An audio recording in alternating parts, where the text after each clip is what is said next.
welcome to the 2015 Sarasota Film Festival. Thank you. So tell me a little bit about your film and, introduce yourself just so audiences can know. I'm Ray Bouchard. The film is Apalachicola, and I play the dad in the film. It's a story about a girl who's getting out of the Army, and she has a civilian job now, and she's going to stop at home and see Dad and little brother to just check in, and finds out Dad is sicker than she thought. He has COPD, and he's an oysterman, and the brother helps him on the boat and is really frustrated because he has an offer to go work on an oil rig for $3,000 a week, and sister wants to put Dad in the nursing home, and there's a struggle between the two, and it's very beautifully filmed, a lot of landscape, and out on the water actually a lot of the time. Perfect for Sarasota. Wonderful, yeah, and it's a beautiful film. It's a great story. The girl has to make some pretty powerful decisions for herself and for her family, and it has a very sweet ending, I'll say that. And how did you find the role?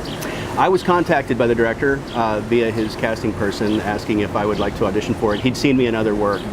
Some friends of his had worked with me on other films, and I auditioned the night that I got the request. They sent me a script, and basically they just wanted to talk to me and see what my tone was, and that was basically the interview.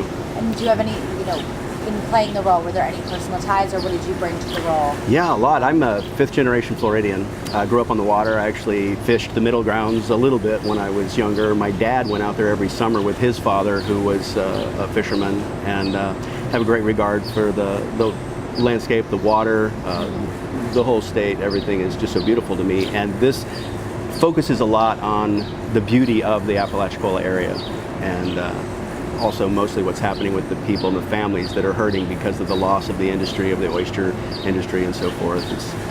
It's a beautiful film, but yeah, I have a lot of ties and very connected to the characters. I do. I love them. Was that a requirement in the film? We did. Yeah, I'm coming up if you give me a bushel of oysters. But yeah, the guy who owned the boat that we worked with, he was from an old family as well. Very interesting to meet him and see his life on the water. And he supplied us with the best oysters I'd ever had. And I grew up on Appalachia oysters. When I was a kid, we would go up to North Florida and we'd stop at Crystal River and get a bushel for $5. And they were huge back in the old days, So. How things have changed. Yeah. And so tell us, for audiences who might not be able to make the screenings, is there anywhere they can find more information about the film? Sure. Go to Apalachicola, that's with one P, on Facebook. And you can Google it as well. It'll probably come up on IMDb. Hopefully it's not actually viewable because it's still in the festival circuit right now, but there's a trailer on there, and also if you contact the director, John Francis, you could probably work out some kind of an arrangement. I'm sure he'd love people to see the film. And have you been to the festival before? I have. I've been coming to Sarasota since it started. Love it. I grew up in Clearwater, and I love this festival. It's really wonderful. Great people here, and you guys do a wonderful job. I mean, you treat everybody like gold. Well, we're glad you're back. Part Thanks. of the festival. Cheers.